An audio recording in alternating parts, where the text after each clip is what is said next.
Assalamualaikum warahmatullahi wabarakatuh. Berjumpa lagi dengan saya di tutorial channel. Kali ini saya akan membahas tentang bagaimana cara membuat metode di dalam aplikasi Object Oriented Programming di visualbasic.net.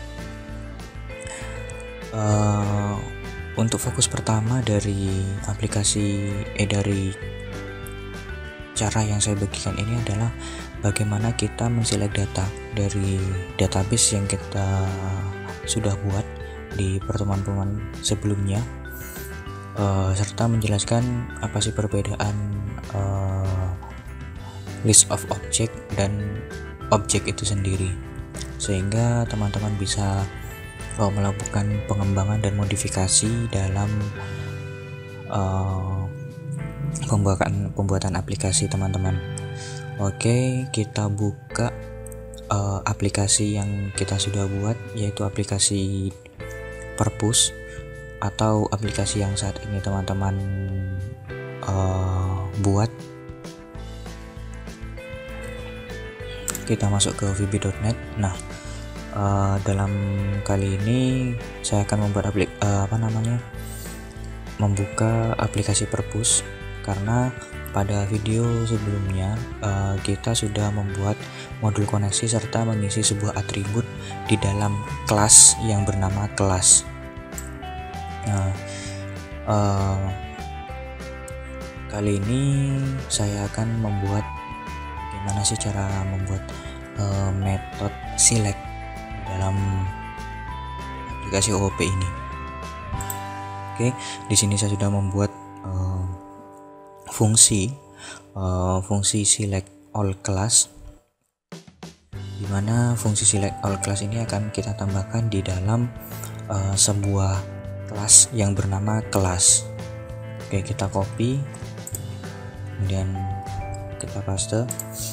Nah, di sini sifat dari metode yang perlu teman-teman ketahui adalah metode berisi kumpulan dari fungsi-fungsi yang bisa digunakan berulang kali, sehingga akan membuat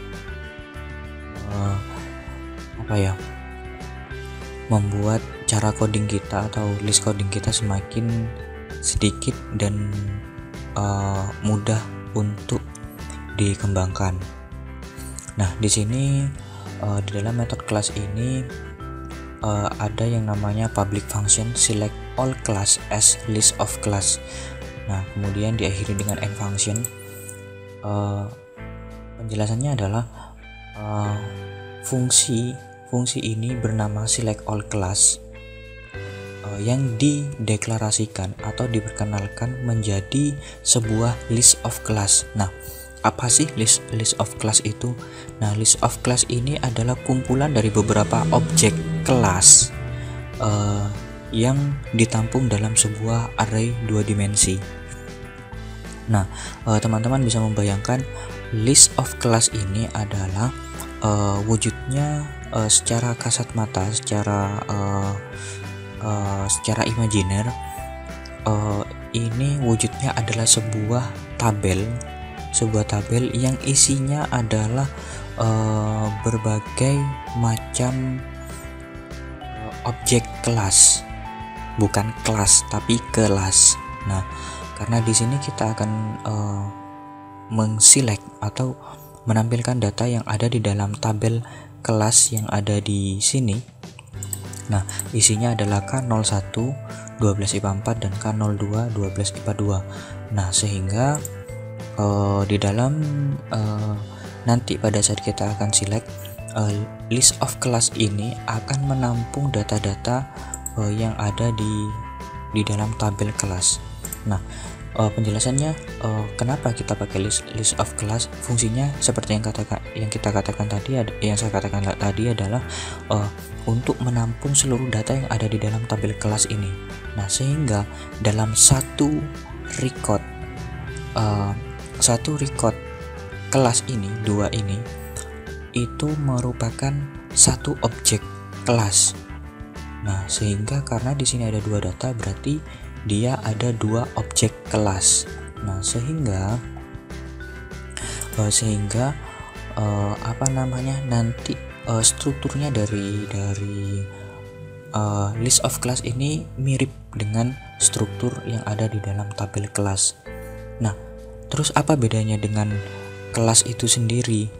Nah, kelas itu sendiri adalah sebuah objek yang hanya terdiri sebuah array yang terdiri dari hanya satu objek.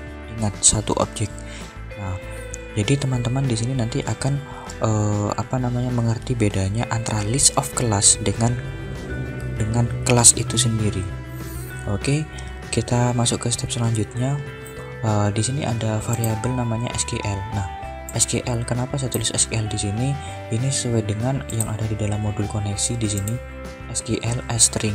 Nah, jadi SQL ini adalah isi dari sebuah query select data, yaitu select bintang from class. Bisa juga nantinya kita akan menggunakan insert into atau update table apa bla bla bla. Ini kita bisa masukkan dalam variabel kelas variabel SQL. Kemudian kita gunakan kemudian data yang kita ambil tadi, data yang akan kita ambil tadi akan ditampung dalam sebuah data table. Nah, data table ini merupakan sebuah tabel virtual yang berada di dalam memori. Nah, ini adalah ini yang membuat VB ini lebih powerful, lebih mudah daripada aplikasi yang lainnya, karena data table ini berguna untuk menyimpan seluruh data yang kita ambil di dalam table, mirip dengan struktur table yang ada. Seandainya di dalam table ada 2 atribut, dia akan mengambil 2 atribut dan seterusnya, tanpa kita harus mengisikan membuat struktur data table itu sendiri. Nah, kemudian data table ini akan diisi dengan fungsi yang memanggil get data table yang di dalamnya SQL. Nah, SQL di sini apa? Nah, isinya SQL ini adalah select from class. Nah, kemudian karena SQL ini berupa string, maka get data table ini akan mengirimkan query yang bernama select from class. Nah, sehingga sehingga get data table ini akan menjalankan select from class. Nah, get data table itu sendiri, get dt table itu sendiri apa? Kita akan merujuk kembali kepada modul yang sudah kita buat dalam yang kita buat dalam video sebelumnya, yaitu get data. Nah, ini adalah fungsi get data. Jadi yang tadi ini get dt table SQL. Nah, dengan isi select data from class ini akan dikirimkan ke dalam sini sebagai data table, sehingga kembalian dari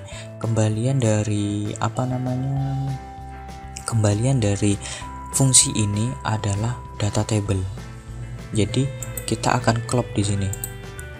Ini adalah data table.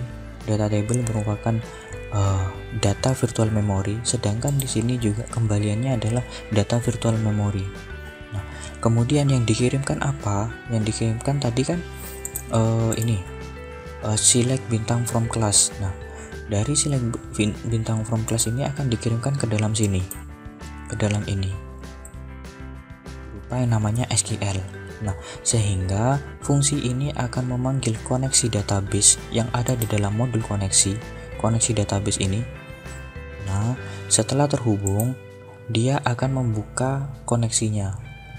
Kemudian dia akan memanggil variabel yang namanya cmd, yaitu mysql command connect. Nah, mysql command ini adalah sebuah perintah untuk untuk menjalankan koneksi yang bernama connect. Kemudian dengan menjalankan SQL yang tadi isinya select bintang bintang from kelas. Nah, sehingga ketika sudah query itu dijalankan oleh si CMD ini, maka nilai kembaliannya adalah data adapter ini akan menampung sebuah nilai kembalian dari CMD. Setelah dapat, kita kan sudah dapat tuh. Nah, waktu CMD ini mengirimkan mengirimkan perintah untuk menselect, maka data adapter ini akan mengambil seluruh kembaliannya, seluruh hasil dari query select data. Seandainya select all data di sini, select bintang from kelas ini kan ada 2, berarti yang diambil nanti kan dua record. Nah, kemudian dari 2 record yang diambil itu akan diisikan ke dalam data table. Nah, setelah diisikan ke dalam data table, maka hasilnya ini akan dikirimkan kembali ke dalam data table ini. Nah, sehingga kita memiliki sebuah data yang isinya 2 record ini di dalam sebuah data table. Sehingga sebagai gambaran jelasnya adalah seperti ini. Di dalam data table itu, DT table ini, gambaran jelasnya jika kita gambarkan secara jelas akan persis seperti ini. Jadi ID kelas 01, kelasnya 12 IPA 4, dan record kedua yang K02 dan kelasnya 12 IPA 2. Nah, sehingga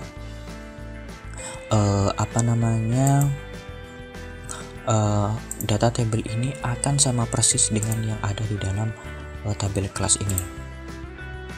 Oke, kemudian langkah berikutnya adalah dataku. Karena dataku ini adalah list of class, karena aturan dari OOP apapun data yang diambil,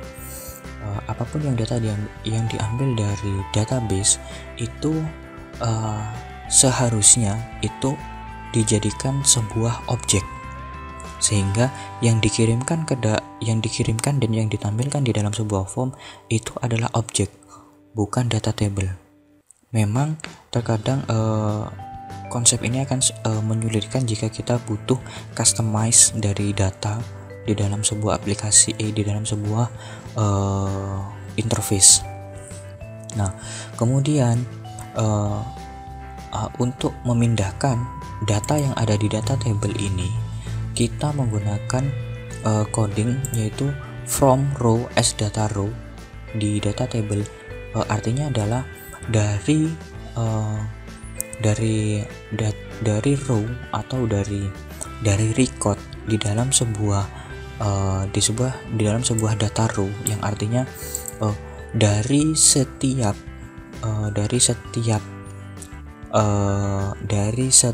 record yang ada di dalam gini aja lebih gampangnya, dari setiap baris yang ada di dalam data baris lebih simpelnya gini, dari setiap baris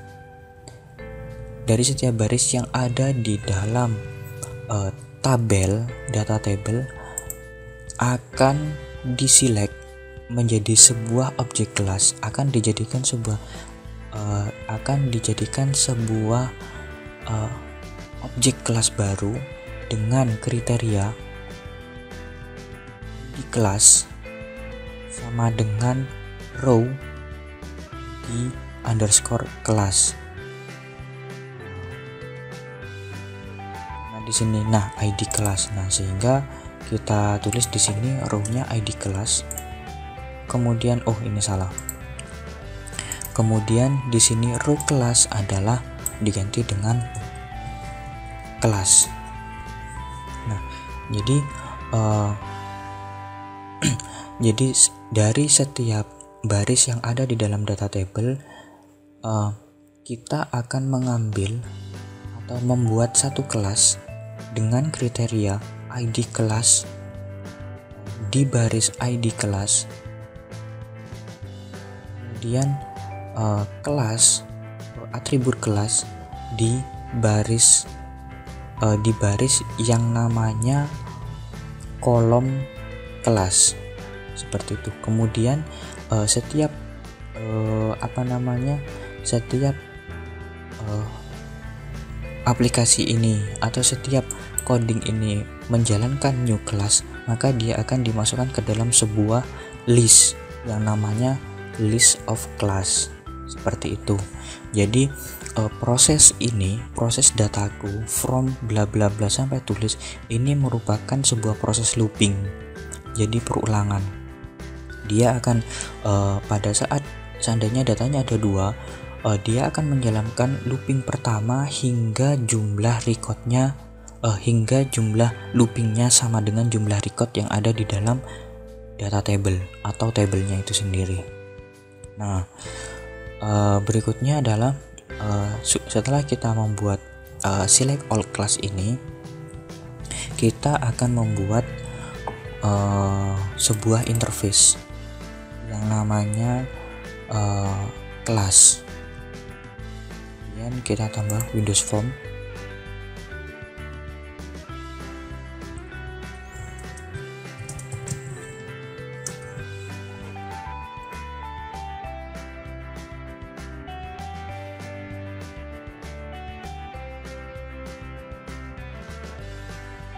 Oke, ini sudah terbentuk formnya. Kemudian kita tambahkan satu data grid untuk menampilkan data.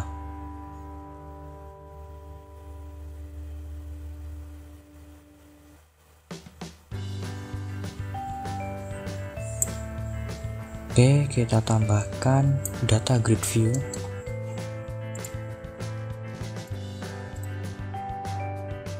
Ini sudah ada data grid view di sini.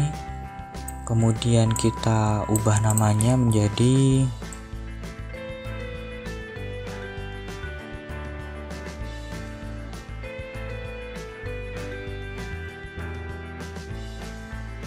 grid class.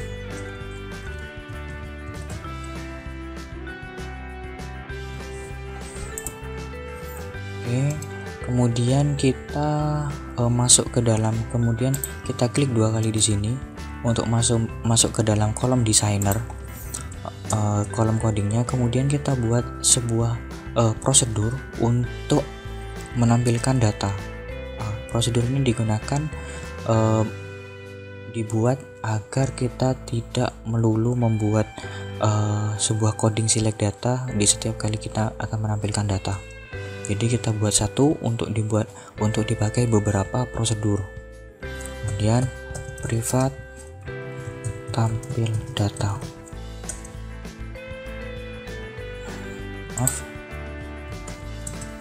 private sub tampil data. Kemudian kita akan membuat satu objek baru yang namanya kelas. Jadi dim underscore class as new class. Jadi di sini kita akan membuat satu objek kelas. Gunanya untuk apa? Gunanya agar kita bisa memanggil fungsi yang sudah kita buat tadi. Jadi yang akan kita tampilkan adalah grid class data source. Kita akan menampilkan data yang ada di dalam data yang kita select tadi di dalam fungsi itu dimasukkan ke dalam grid class, masukkan ke data grid. Kemudian kita panggil yang namanya underscore class. Kemudian kita pilih metodenya select all class, kemudian grid class dot refresh. Nah, setelah itu coding ini masih belum bisa dijalankan secara sempurna. Kenapa? Karena karena kita masih belum menambahkan di dalam form load kelasnya. Jadi kita akan menampilkan data pada saat form kelas ini ditampilkan pertama kali. Kemudian kita akan tulis di sini tampil data. Setelah itu kita masuk ke dalam project, kemudian aplikasi purpose properties, kemudian kita pilih application. Nah, startup, kemudian kita pilih application type-nya, kita pilih di Windows Form Application. Kemudian startup object-nya kita pilih startup object-nya, kemudian kita pilih FRM class. Ini komputernya sedikit lemot.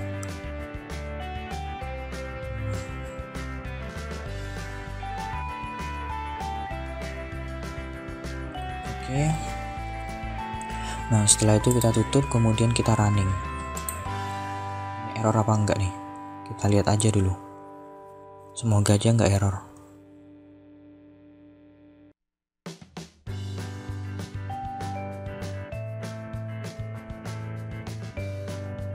Nah, ini dia. Kita akan ini sudah tampil data yang ada di dalam MySQL. Nah, jadi konsepnya adalah pada saat kita akan menampilkan data, kita deklarasikan kelasnya dulu, kelas yang baru. Kemudian kita masukkan kelas ini, kita panggil select all kelas ini. Pada saat kita akan menampilkan data, kita ambil data source-nya dari grade kelas ini dengan memanggil fungsi select all class yang ada di dalam atribut kelas ini. Nah, metode ini akan berbeda lagi jika teman-teman langsung tampil data kemudian menggunakan query-query struktural, konsep-konsep struktural, maka akan jelas terlihat bahwa itu bukan merupakan sebuah aplikasi objek yang murni.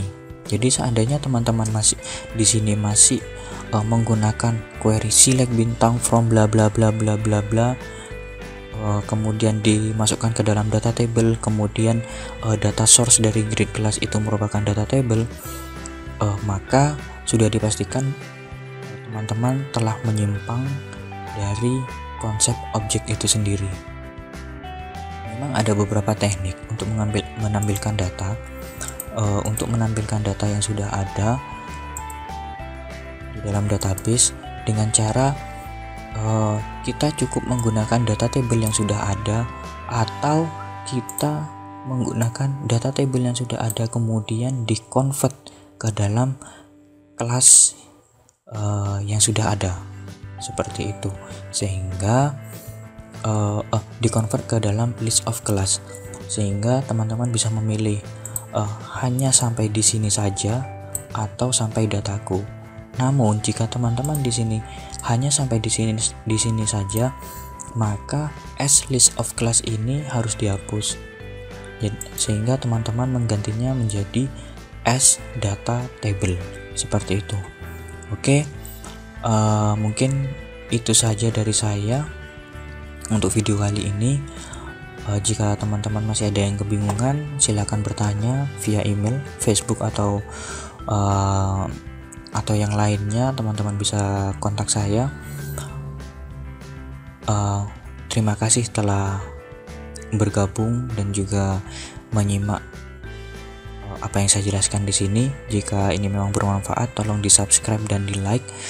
Silakan bagikan ke teman-teman yang lain. Dan juga kita akan bertemu di video tutorial berikutnya tentang bagaimana cara menginputkan data atau insert data ke dalam database.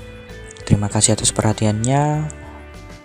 Wassalamualaikum warahmatullahi wabarakatuh.